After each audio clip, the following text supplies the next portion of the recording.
Allez, faisons un petit tour maintenant du côté des fonctions avancées.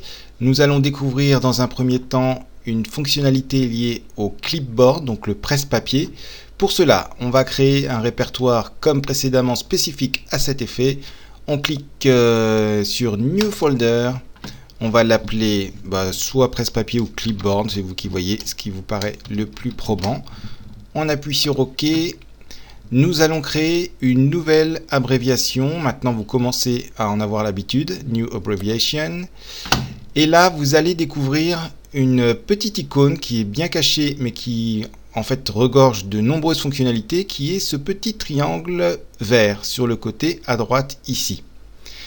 Pour ce premier exemple, admettons que vous répondiez souvent à des clients, souvent à des mails, souvent à des prospects, et que quand vous répondez, vous aimiez utiliser le nom de la personne et non pas juste bonjour, mais bonjour monsieur X ou bonjour madame Y. Le problème, c'est que parfois il vous faut recopier le nom, ce qui peut provoquer des fautes de frappe en fait tout simplement, et surtout une perte de temps. Il y a plus simple. Vous pouvez cliquer dans Abbreviation, par exemple R1FR, donc pour une première relance en français. Vous allez mettre bonjour, donc on va voir après l'astuce. Je me permets de vous envoyer ce court email pour savoir si vous aviez bien reçu le courriel d'hier.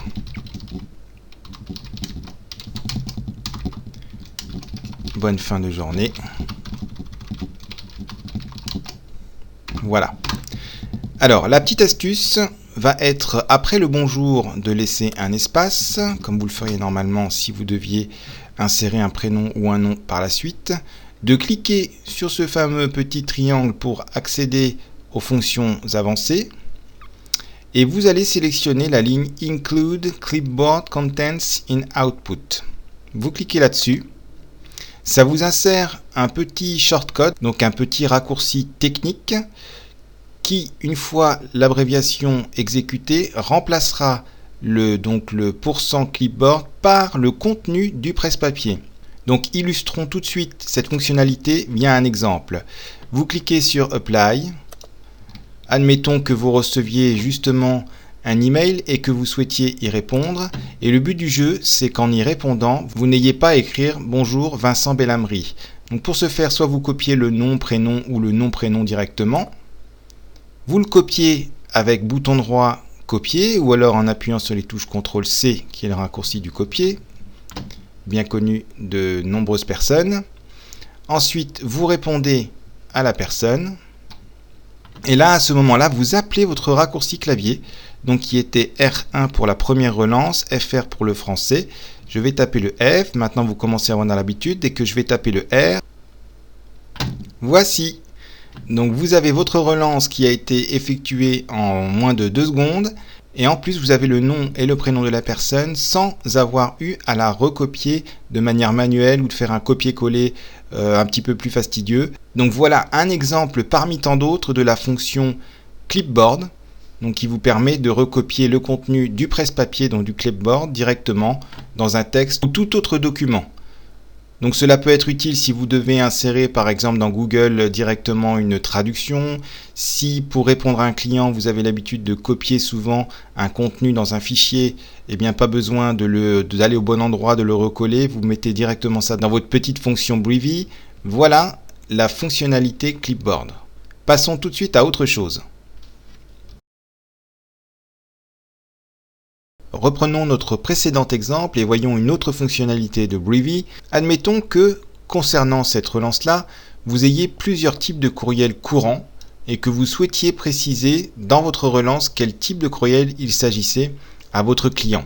Vous avez une petite fonctionnalité qui vous permet, une fois le texte remplacé de votre abréviation, de positionner le curseur à un endroit précis dans cette relance. Par exemple, une fois que votre texte ait été remplacé par Breevy, vous souhaitiez que votre curseur se positionne juste après le mot hier, donc à cet emplacement-là. Vous cliquez donc juste entre le R et le point d'interrogation. Vous allez appeler les fonctionnalités spéciales de Breevy. et vous allez sélectionner la ligne Set Cursor Position in Outputted Text. Vous cliquez dessus. Ce faisant, vous avez un petit shortcode qui apparaît et une fois que le remplacement de l'abréviation R1FR sera effectué, votre curseur, au lieu de se positionner naturellement après bonne fin de journée, point, il reviendra entre hier et le point d'interrogation. Faisons un test tout de suite. Cliquons sur Apply. Appelons notre nouveau raccourci. Donc pour cela, nous allons sélectionner tout ce que nous avions rentré précédemment. Nous cliquons sur Supprimer. Et nous appelons notre raccourci précédemment rectifié R1FR. Et voilà. Vous voyez que le curseur n'est pas après bonne fin de journée, point. Il est positionné ici, ce qui fait que vous pouvez directement taper à la suite du remplacement de l'abréviation, par exemple concernant notre dernière intervention.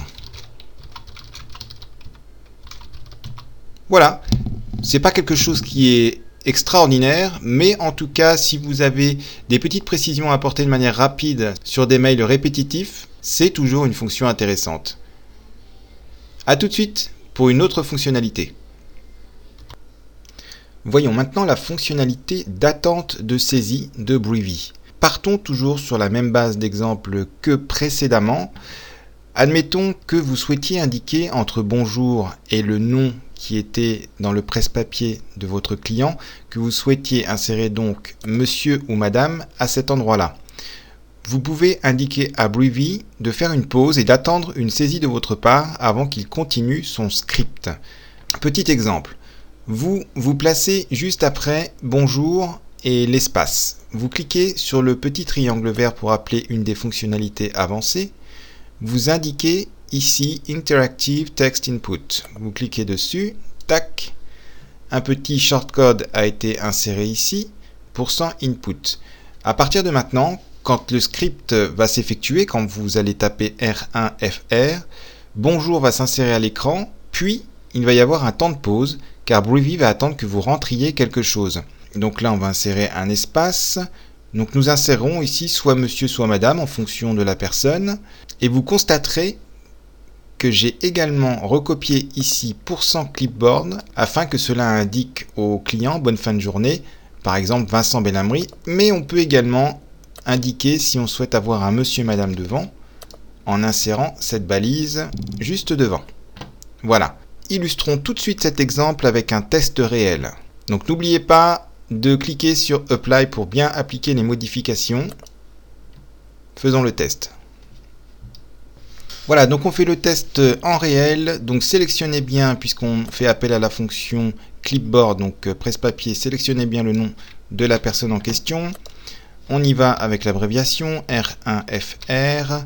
Voilà, vous voyez que Breevy, en quelque sorte, se met en pause. Il attend une action de votre part. Il attend que vous saisissiez quelque chose. Donc là, nous savons que Vincent Bellamry est un monsieur. Merci. Donc on va sélectionner monsieur. Et vous allez appuyer sur la touche tabulation pour indiquer à Breevy que vous avez fini votre saisie et qu'il peut continuer son script. Donc j'appuie sur tabulation. Et vous avez vu qu'il continue en ayant bien placé Vincent Bellamry qui était dans le presse-papier. Après bonne fin de journée, c'est pareil, il attend une saisie, il attend une action de votre part. Donc on va réindiquer monsieur. J'appuie sur tabulation pour lui dire de continuer son script. Et voilà, vous voyez que il a bien attendu que l'on tape quelque chose. Donc on pourrait très bien utiliser cet exemple pour donner une saisie en attendant de taper non pas le courriel si vous avez l'habitude d'envoyer plusieurs supports. Ça peut être le courrier, ça peut être la petite note, ça peut être le prospectus, etc. Donc vous pouvez indiquer à Breevy d'attendre votre saisie. Vous tapez le mot-clé désiré. Et ensuite, vous appuyez sur tabulation pour indiquer à Breevy de continuer son chemin, de continuer son exécution, de continuer d'exécuter son script. Voilà, maintenant nous allons attaquer une petite section concernant les dates. A tout de suite. Juste avant d'attaquer le chapitre concernant les dates, je tenais à faire un petit aparté pour vous indiquer que Breevy peut intégrer des abréviations dans des abréviations. Oula, ça a l'air compliqué comme ça.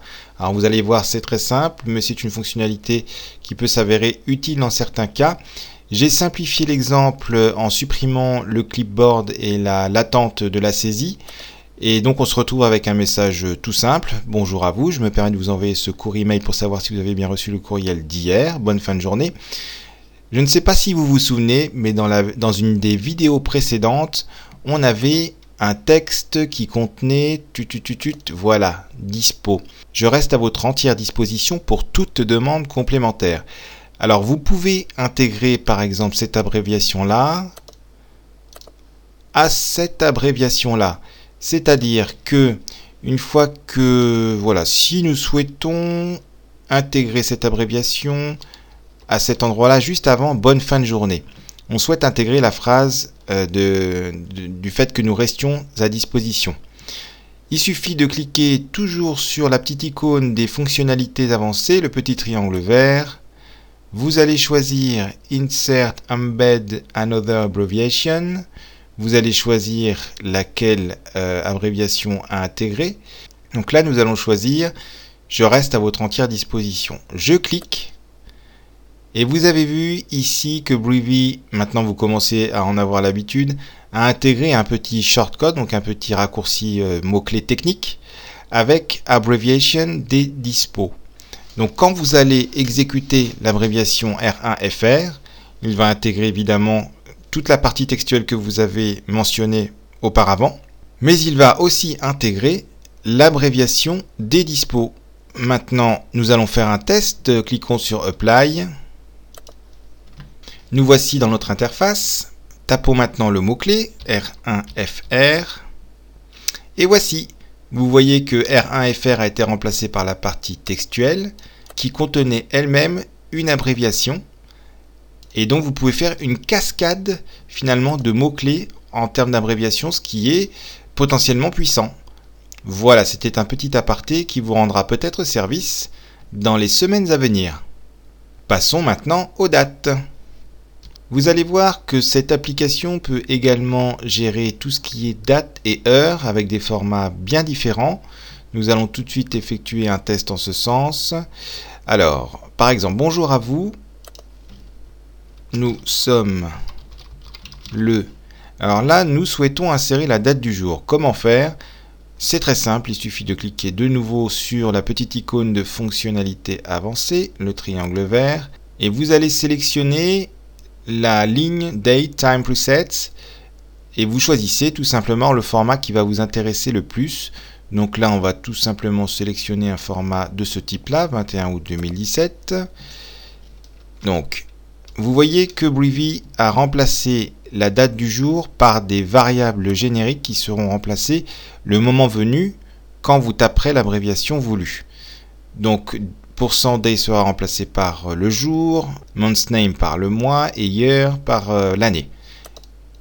Voilà. Et je me permets de vous envoyer ce courriel email pour savoir si vous aviez bien reçu le courriel d'hier. Et là, on peut préciser en date du.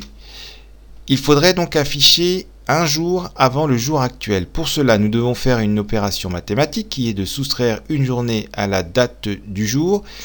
Et la petite particularité à savoir, c'est qu'il faut effectuer l'opération avant l'affichage. Donc nous allons demander tout de suite à Breevy de retirer un jour à la date du jour.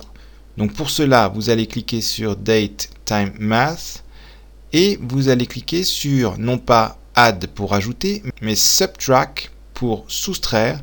Et là, on va soustraire une journée. Donc on va cliquer sur Subtract Days. Par défaut, Breevy soustrait une journée, ce qui nous convient bien. Donc là, à ce moment-là, quand il a effectué cette opération-là, nous sommes à la date du jour moins une journée. Donc c'est parfait. Nous souhaitons maintenant afficher cette date. Donc nous cliquons de nouveau sur les fonctionnalités avancées, sur Date Time Presets, et nous allons choisir le format comme tout à l'heure qui nous convenait bien. Nous fermons la parenthèse. On peut aller également un petit peu plus loin en indiquant que nous avons une offre promotionnelle. N'oubliez pas que l'offre promotionnelle de notre site internet prend fin dans 3 jours, à savoir exactement le... Et là, nous allons rajouter notre fonction avancée de Brievy en cliquant sur le petit triangle vert, en cliquant sur Date Time Math, et nous allons ajouter 3 jours. Alors effectivement, ici, nous avions effectué une opération qui soustrayait une journée. Maintenant, cette opération-là, cette nouvelle opération d'ajout de jour, se base toujours sur le jour d'aujourd'hui.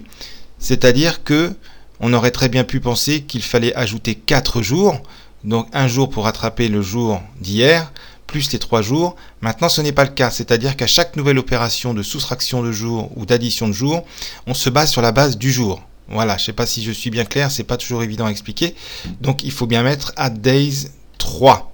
Voilà, puisque cette opération se base uniquement à chaque fois sur la date du jour. Continuons. Donc maintenant, il faut afficher la date. Donc nous cliquons tout simplement toujours sur l'icône de fonctionnalité avancée. Vous allez ensuite sélectionner Date Time Presets et nous choisissons le format déjà précédemment trouvé, donc 22 août 2017. À savoir que vous pouvez interagir sur le format de la date, c'est-à-dire que si la virgule vous déplaît après le mois, vous la supprimez tout simplement du modèle comme ceci et le tour est joué. Hop, voilà, nous cliquons sur Apply pour appliquer ce nouveau changement et nous allons vérifier tout de suite en réalité si tout fonctionne bien. Allons-y. Nous voici dans notre boîte de messagerie, nous tapons le fameux raccourci R1FR et voyons ce qui se passe. Bonjour à vous, nous sommes le 21 août 2017 et je me permets de vous envoyer ce courrier mail pour savoir si vous aviez bien reçu le courriel d'hier en date du 20 août 2017. N'oubliez pas que l'offre promotionnelle de notre site internet prend fin dans 3 jours, à savoir exactement le 24 août 2017. Donc c'est tout bon, les calculs sont corrects, encore heureux j'ai envie de dire. Et vous pourrez utiliser ceci à votre avantage. Alors répertoriez bien les cas où cela pourrait être utile pour vous et automatisez-les avec Brievy. Voici donc pour tout ce qui est traitement de date et heure. Et maintenant, nous allons attaquer un des chapitres les plus puissants, pas forcément toujours des plus simples, mais vous pouvez faire des choses assez extraordinaires en termes d'automatisation. Et cela concerne les macros. À tout de suite pour la prochaine vidéo.